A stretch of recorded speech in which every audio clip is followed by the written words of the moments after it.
On October the 23rd, 1822, one of London's most respectable banks floated a £200,000 loan on behalf of a foreign government, 6% interest. Secured, the paperwork said, on all the revenues of the Government of Poyais, a fertile Central American nation with a capital city, a government, a national bank, and its own printed currency. The revenues of the Government of Poyais were zero. Not small, zero. There was no government, no bank, no capital, no currency worth the paper it was printed on. Poyais did not exist. The entire nation was the invention of one Scottish soldier, and the £200,000 he raised against it, 20 million or more in today's money by retail inflation, and on the order of billions measured against the size of Britain's economy at the time, was entirely real. The bonds were only half the scheme. The other half sailed. About 250 British emigrants bought Poyais land, exchanged their life savings for Poyais banknotes, and boarded ships for a capital city that had never been built. Fewer than 50 of them ever saw Britain again. The man who did all of it was tried exactly once, convicted nowhere, and died a decorated national hero, buried in a cathedral with full military honors. This is how one man invented a country, sold it on the London bond market, and never paid for it. Start with the man's real record because it was genuine, and it was the Khan's working capital. Gregor MacGregor was born in Scotland in 1786 into the chiefly line of the clan Gregor. In the 1810s, he crossed the Atlantic and genuinely fought, in the wars for Venezuelan independence. In 1816, he led a month-long fighting retreat to Barcelona on the Venezuelan coast, holding his force together under pursuit for weeks. The feat earned him a nickname in print, the Xenophon of the Americas, after the Greek general who marched 10,000 men out of Persia. So when this man later stood in London drawing rooms describing a Central American territory, he was not a stranger with a story. He was a decorated independence hero, describing a coastline he had actually soldiered on. Every confidence scheme needs collateral, and MacGregor's collateral was a war record that checked out. There was an early warning for anyone who looked. In 1817, MacGregor seized Amelia Island off the coast of a Spanish Florida that Madrid barely controlled and proclaimed a Republic of the Floridas, a flag, proclamations, the full apparatus of a state, declared into being by one man with a small force and no mandate from anyone. Within months he abandoned it, and the republic evaporated. As a nation it lasted a season, as a rehearsal it was complete. He had learned that a country can be declared into existence with paperwork and confidence, and that the paperwork alone will move money. 4 years later he ran the same play again, with the props professionally made and a real stock exchange to sell them on. In 1821, MacGregor arrived back in London carrying a title nobody had heard before, Cazique, Prince of Poyais. His story ran as follows. The king of the Mosquito Shore, a real indigenous monarch on the Caribbean coast of what is now Honduras and Nicaragua, from a line with long-standing ties to Britain, had granted him roughly 8 million acres of territory around the Black River on the Bay of Honduras, an area larger than Wales, his to govern. Parts of that were true, which is what made it dangerous. The land existed. The Mosquito King existed. The grant itself had a basis in reality. What did not exist was everything MacGregor said stood on the land: the functioning government, the civil institutions, the waiting capital city. The Bay of Honduras coast he described as a developed young nation was, at Black River, jungle, with the ruins of an earlier settlement long since abandoned. MacGregor understood something about the London of 1821. Nobody was going to check. The Mosquito Coast was 8 weeks away by sail. There were no photographs, no consular reports a private investor could pull, no way to verify a country except by reading what was printed about it and watching how its paper traded. So before he sold a single acre or a single bond, MacGregor solved the verification problem at its root. He controlled everything that was printed. Poyais would exist the only place it needed to exist, on paper, and the paper was about to become a small publishing industry. The centerpiece was a book. In 1822, there appeared a 355-page guidebook, Sketch of the Mosquito Shore, credited to a Captain Thomas Strangeways, aide-de-camp to the Cazique of Poyais. Captain Strangeways was a pen name. The book was actually the work of MacGregor and accomplices writing under him. It described the capital, St. Joseph, in confident detail. Boulevards, an opera house, a cathedral, a national bank. Soil, harbors, trade, climate, all rendered in the sober statistical style of every legitimate immigration guide on the shelf. That was the method. The book did not read like a promise. It read like a reference work and is sold through the same booksellers as the real ones. Copies survive in library collections today. 355 pages of formal, footnoted description of a place that was never there.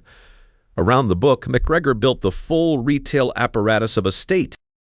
Poyais land offices opened in London and Edinburgh, selling printed land certificates. There was a designed national flag, and there were Poyais dollars, actual engraved banknotes, printed for a currency with no treasury behind it. Emigrants preparing to sail were encouraged to exchange their British pounds for Poyais notes on the sensible-sounding logic that sterling would be of little use in St. Joseph. MacGregor took in their real money and handed back his own printing. And all of that was still the retail operation, selling acres to families at shillings apiece. The wholesale operation sold the entire country at once to the London bond market. The timing was the masterstroke, because London in 1822 was in the grip of a sovereign bond mania. Spain's American empire had just broken apart, and the new republics, Colombia, Chile, Peru, were floating loans in London to fund their governments. Investors starved of yield after the Napoleonic Wars were buying paper issued by countries that were barely a few years old, sight unseen, nations most buyers could not have placed on a map, vouched for by prospectuses and little else. Into that market, a bond from a young Central American state, it looked completely ordinary. Poyais did not have to overcome skepticism.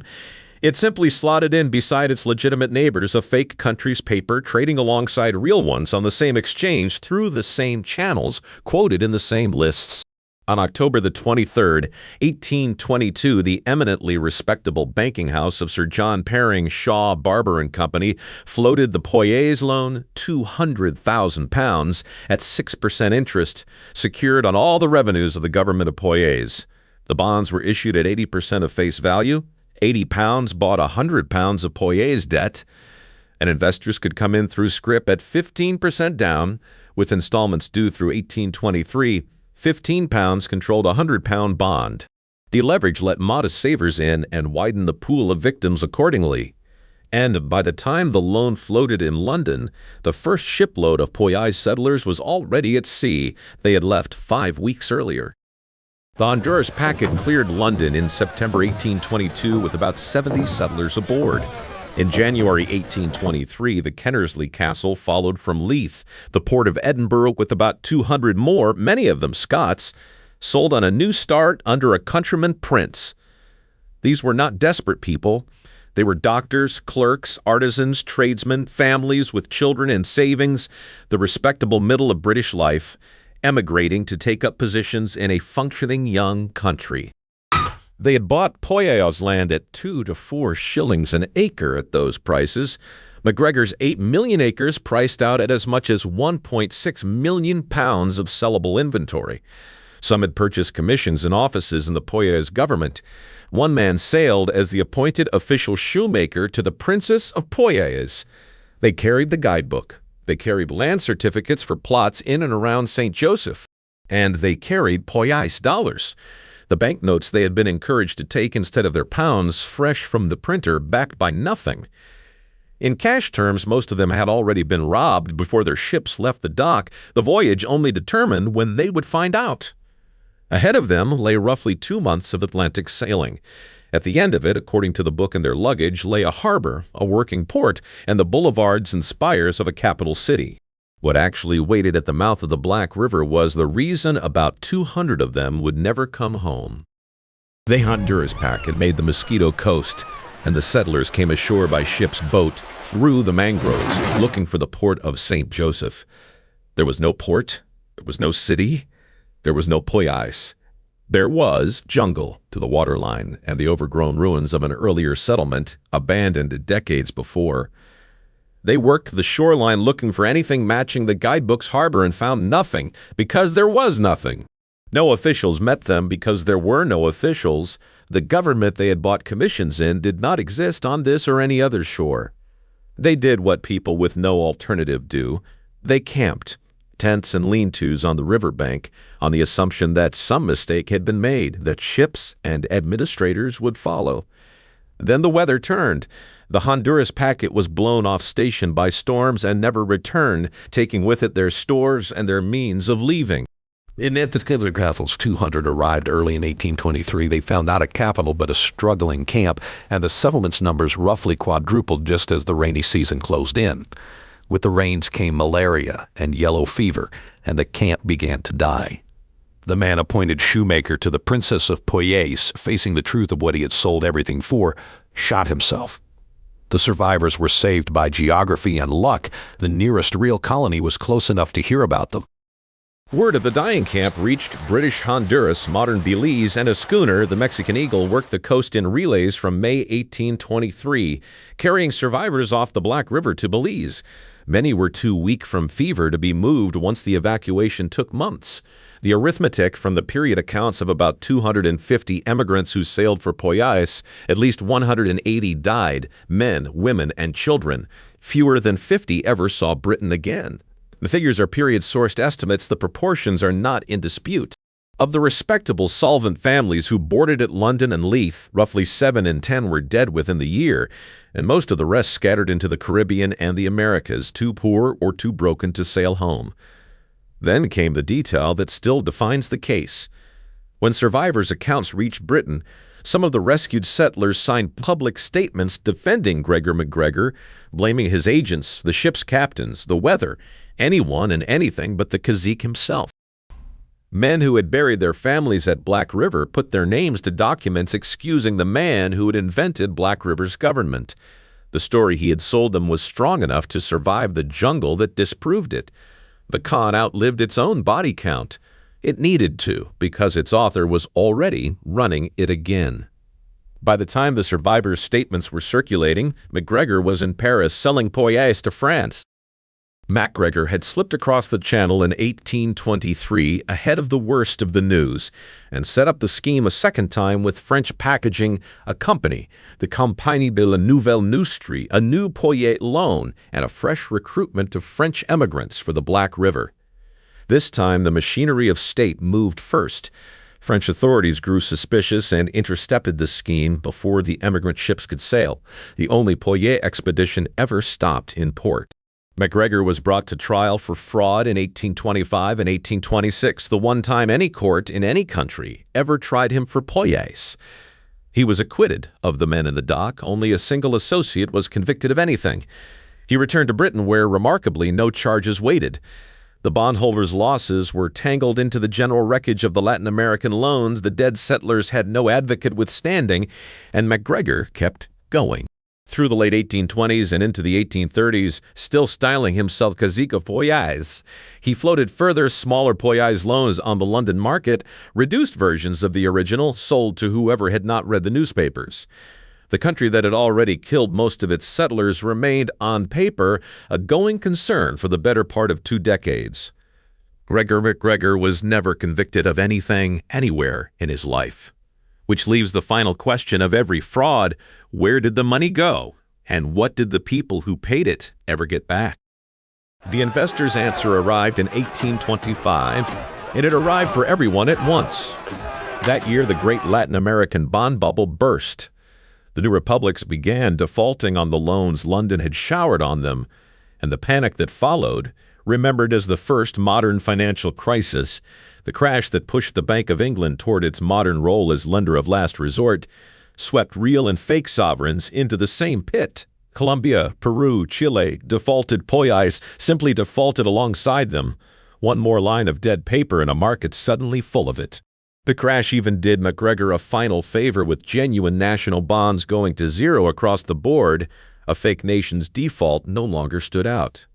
Recovery for Poyais bondholders, effectively nothing.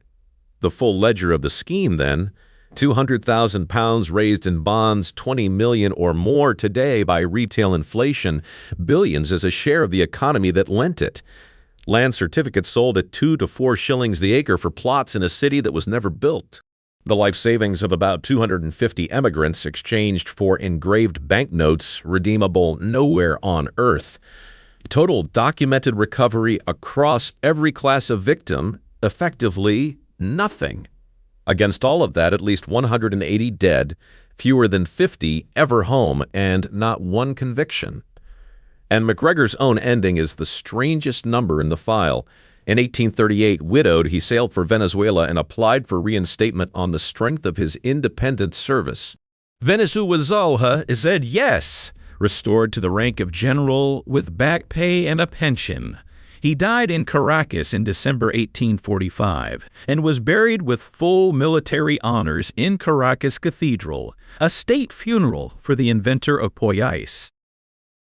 Last time, the Lost Dutchman mine, the Arizona legend that has paid out $0 in 130 years while an estimated 9,000 searchers a year still hunt it.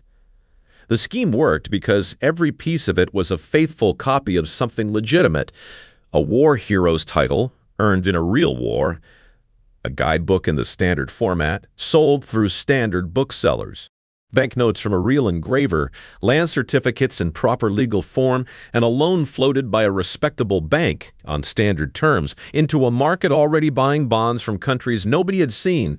Poyais never had to look real. It only had to look exactly like the paper beside it, and in 1822, the market's due diligence stopped at the paper. The country itself was the one thing no one priced, and the only thing that mattered.